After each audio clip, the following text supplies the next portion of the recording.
கொல்லிமலை காளி கோயில் என்பது வெறும் வழிபாட்டுத் தலம் மட்டுமல்ல, அது கொல்லிமலையின் புராதன வரலாறு, சித்தர்களின் மாயங்கள் மற்றும் அமானுஷ்ய நம்பிக்கைகள் நிறைந்த ஒரு புனித இடமாகும் தல வரலாறு. கொல்லிப்பாவை கொல்லிமலையின் உச்சியில் சித்தர்களால் உருவாக்கப்பட்ட ஒரு அழகான பெண் உருவமே கொல்லிப்பாவை என்று சங்க இலக்கியங்களில் குறிப்பிடப்பட்டுள்ளது.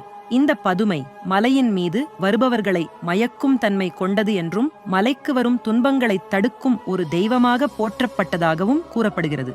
மறைந்து போன சிலை காலப்போக்கில் இந்த கொல்லிப்பாவை சிலை மண்ணுக்குள் புதைந்து மறைந்து போனது. பின்னர் மாடு மேய்க்கும் சிறுவர்களுக்கு கண்ணில் தென்பட்டு ஒரு குடிசையில் வைத்து வழிபடத் தொடங்கப்பட்டது. எட்டுக்கை அம்மன் தற்போது அந்த சிலை மண்ணில் இருந்து கண்டெடுக்கப்பட்டு 8 கைகளுடன் காட்சி தரும் மாரியம்மனாக எட்டுக்கை அம்மன் வழிபடப்படுகிறது. இதன் காரணமாகவே இது எட்டுக்கை அம்மன் கோயில் அல்லது கொல்லிப்பாவை கோயில் என்று அழைக்கப்படுகிறது.